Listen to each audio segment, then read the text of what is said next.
নমস্কার বন্ধুরা, Mondal cyber cafe YouTube চ্যানেলের আরও একটি নতুন ভিডিওতে আপনাদের অনেক অনেক স্বাগত জানাই। আজকের ভিডিওর মূল টপিক হচ্ছে যে বিয়ের পরে একটি মহিলার ভোটার কার্ড সংশোধন করবেন কিভাবে। তো এটা খুবই সহজ, অনলাইন পদ্ধতিতে আপনারা বাড়িতে বসেই করতে পারবেন।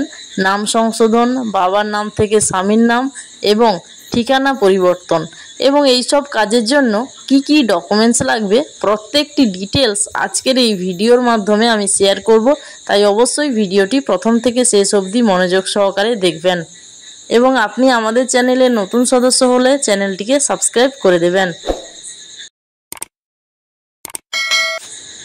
ভোটার কার্ড সংশোধন অনলাইনে করার জন্য প্রথমে আমাদের আসতে হবে ভোটার সার্ভিস পোর্টাল, এই অফিসিয়াল ওয়েবসাইটে। এই অফিসিয়াল ওয়েবসাইটের লিংক আমাদের এই ভিডিওর ডেসক্রিপশানে আমরা দিয়ে দেব। তো সেখানে ক্লিক করে ডাইরেক্ট এই অফিসিয়াল ওয়েবসাইটে আসতে পারবেন। তো আসার পরে এইখানে শিফটিং অফ রেসিডেন্স অথবা correction of entries in existing electoral role অর্থাৎ ফর্ম নম্বর 8 আমাদের ক্লিক করতে হবে। ক্লিক করার পরে এখানে বলা হয়েছে অ্যাপ্লিকেশান ফর সেলফ না আদার ইলেক্টর। তো আমরা যেহেতু অন্য একজনের করব, তো সেক্ষেত্রে আদার ইলেক্টর এইটাই আমরা ক্লিক করব। এরপরে যেই ব্যক্তির আমরা এই ভোটার কার্ড সংশোধন করব সেই ব্যক্তির এপিক নাম্বার অর্থাৎ ভোটার আইডি কার্ড নাম্বার বসিয়ে আমরা সাবমিট অপশানটিতে ক্লিক করে দেব। এরপরে সেই ব্যক্তির পুরো ডিটেলস এইখানে দেখাবে। তো আমরা নিচে ওকে অপশানটিতে ক্লিক করব। এরপর এখানে correction of entries in existing electoral role এটাই ক্লিক করব। এরপর ওকেতে ক্লিক করব। এখানে ফর্ম নম্বর 8 খুলে গেছে। এখানে আমাদের পুরো ফর্মটি ফিল আপ করতে হবে। ফিল আপ করার পরে সাবমিট করতে হবে। তো এখানে আধার ডিটেলস, আধার নাম্বারে ক্লিক করতে হবে এবং মোবাইল নাম্বার এই ঘরটিতে ক্লিক করে দিতে হবে এবং এইগুলো সঠিকভাবে বসিয়ে দিতে হবে। বসানোর পরে নেক্সট অপশানটিতে আমাদের ক্লিক করতে হবে। নেক্সট অপশানটিতে আমরা ক্লিক করে দেব। ক্লিক করে দিলে আমরা নিচের দিকে আসব। নিচের দিকে এলে এখানে অনেকগুলো অপশান রয়েছে। তো এখানে কি কি আমরা কারেকশান করাতে চাইছি সেইগুলোতে পাশের ঘরে টিক মার্ক করতে হবে।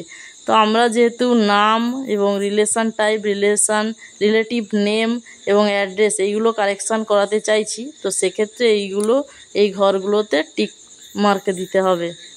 টিক মার্ক দেওয়ার পরে আমরা নিচের দিকে আসব। নিচের দিকে এলে এখানে কারেক্ট যে নামটি অর্থাৎ সঠিক নাম যেটা হবে সেটা ফার্স্ট নেম, সারনেম এগুলো বসাতে হবে এবং অটোমেটিক কিন্তু বাংলা নিচে টাইপ হয়ে যাবে। এরপর টাইপ অফ রিলেশান, তো আমরা এখানে হাজব্যান্ড করব এবং রিলেটিভস নেম অর্থাৎ হাজব্যান্ডের নাম এখানে বসাতে হবে। ফার্স্ট নেম, সারনেম এগুলো বসিয়ে দিতে হবে। এরপরে এখানে হাউস, বিল্ডিং, অ্যাপার্টমেন্ট এগুলোর নম্বর বসাতে হবে। স্ট্রিট অর্থাৎ লোকালিটি, আধার কার্ড অনুযায়ী এইগুলো সমস্ত ডিটেলস বসাতে হবে। ভিলেজ নেম, পোস্ট অফিসের নাম, পিনকোড এই সমস্ত ডিটেলস এইখানে বসিয়ে দিতে হবে। এরপরে তেহসিল বা ওই থানা এগুলো আমাদের এইসব ডিটেলস বসাতে হবে। বসানোর পরে এখানে সাপোর্টিং ডকুমেন্ট কি কি দিতে পারবো। তো এখানে কিন্তু আধার কার্ডটা বেস্ট হবে। তো আমরা আধার কার্ড দিয়ে দিয়েছি সব জায়গায়। যেহেতু আধার কার্ড কারেকশান হয়ে গেছে তো সেক্ষেত্রে আধার কার্ডই দিয়ে দেব এবং সেই ফাইলগুলো এখানে আপলোড করে দেব। অর্থাৎ আধার কার্ডের ফাইল আমরা পিডিএফ বা জেপিইজি বা পিএনজি ফরম্যাটে রেডি করব এবং সেগুলো কিন্তু আপলোড করে দেব। এরপর নেক্সট অপশানে ক্লিক করব। এরপর এখানে আমরা নেক্সটে ক্লিক করার পরে ডিক্লারেশান ওপেন হয়ে যাবে। তো এখানে আমরা কোন জায়গা থেকে অ্যাপ্লিকেশানটি করছি তো সেই জায়গার নামটি এখানে আমরা বসিয়ে দেব। বসানোর পরে নেক্সটে ক্লিক করব।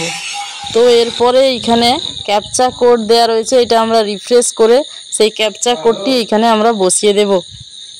এরপর ক্যাপচা কোড বসানোর পরে প্রিভিউ অ্যান্ড সাবমিট এই অপশানটিতে ক্লিক করে দেব। ক্লিক করে দিলে ফর্ম 8-এর পুরো প্রিভিউটি দেখাবে আমাদের। এরপর আমরা সাবমিট অপশানে ক্লিক করব এবং ইয়েস করব। ইয়েস করলেই আমাদের অ্যাপ্লিকেশানটি সাকসেসফুলভাবে সাবমিট হয়ে যাবে।